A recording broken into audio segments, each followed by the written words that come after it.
Here's some of the most common problems that I see. The first one is squishing the butt, and a lot of that is caused by having a no stride. So the kids just stand here and they'll just spin like this, and we don't want that. You don't want your back foot to look like this. That's why we're teaching the weight transfer drill, and it should correct itself. Up and through. You should be nice and light on your back toe, like that. One motion that I've taught them is called the Elvis, where you start with your front heel up and we're pushing our back knee down on an angle like this. That's what starts the swing. So you can think of the back knee goes in to push the heel down. So the motion is kind of like this. And we're calling that the Elvis. But that's the motion to get the hips going, like this. Boom. It's not a spinning motion like this. We don't want any weight on the back foot at contact. So that's one problem. And hopefully the weight transfer is going to fix that.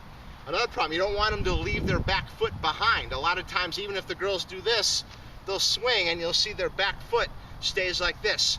You want to have them think, just roll up on the toe, maybe even drag it a ½ inch, but just roll up on the back toe. That's the motion we want.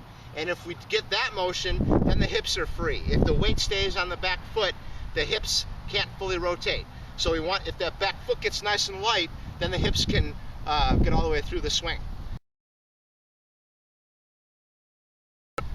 Another problem is when girls get to their attack position, they straighten their lead arm like this. We don't want that. That's going to lead to either casting or a long swing, swinging around the ball, or it's going to lead to premature wrist roll. So when they get to attack position, you want to make sure that their front arm is bent like this, bat against the shoulder or somewhat near the shoulder.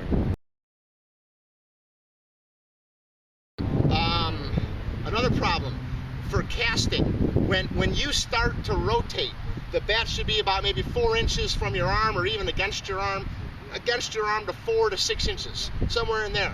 You don't want this bat to get away from the back shoulder too early. You're losing your angles. So we want to stay nice and close to the back arm coming into contact, like that.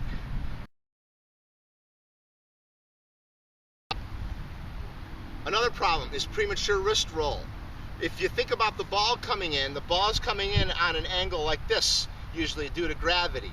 So if we want our bat to stay on the plane of the pitch as long as possible. So that way we can hit it here, or here, or here, or here, if the bat's on plane with the pitch. So we're not swinging level to the ground, we're swinging level to the pitch. And if you roll your wrists, you can see the bat comes up off the plane. Premature wrist roll is going to cause a lot of weak grounders. The other thing would be hands too high, swinging down on the ball with a high follow through. Now you're going to tend to hit the back of the ball and hit a lot of pop-ups. So if you think about that, I'm swinging down, the ball's coming in like this, I've got one perfect spot to hit the ball. That's why we want to stay palm up, palm down, and keep the bat on the plane of the pitch as long as possible. So don't let the kids have this premature wrist roll. And starting with the bat against their back shoulder will help them to get the contact without rolling. Another problem you see is that kids keep their weight going forward, or their hands going forward, or they bend their knee. And what we want, you've got this slow to fast weight transfer, but once we get to here, our forward motion is stopped, and now we just want to use rotational forces to bring the bat around. So one problem you're going to see is the kids will come here and they'll go soft into a bent front knee, and that keeps their weight going forward. We don't want that. Another thing is their hands might try and go get the ball, and then kind of their head goes like this too. We want to stop the forward motion once I get the heel drop. So it's back, heel drop, stop, and then turn. And I'll actually tell the kids that, okay? So it's back and stop, almost like you got a brick wall here.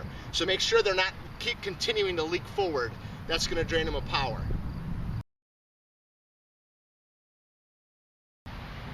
Another question is on what does the front elbow do? What kind of motion does it have? Okay? Well, we don't want it to roll over. If it rolls over, your hands roll. Okay? So you don't want the front elbow to roll over. And a big problem that causes that is the girls are right arm dominant. Their left arm is their weak arm. their right arm takes over, and they're actually, the left elbow turns over, and then the right hand kind of rolls over like that. You'll see that a lot. So we don't want the front elbow to roll over. We don't want it to do anything unnatural, like come up like that. We don't want that either.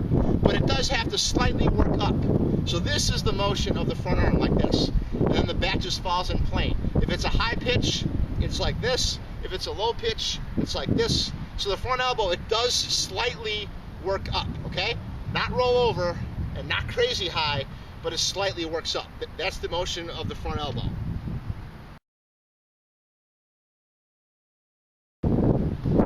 Another question, it would be dipping, okay? The back shoulder has to work down, kind of, in order for the back to get on plane. But that's not what we're talking about. What we're usually talking about with dipping is the girls have too much weight on their back side, and they get into their heel plant like this. You got to make sure that their shoulders are not like this in attack position. What we want is the front shoulder to be slightly lower than the back shoulder. At worst, they're level, but ideally, the front shoulder is a little bit lower than the back shoulder at the attack position, and then that'll stop this kind of uppercut dipping action. Also, by doing the weight transfer off the ramp, we're gonna get them there hopefully naturally, where they're not gonna be able to keep so much weight on their back foot. But make sure at toe touch, they're at this position and not that position.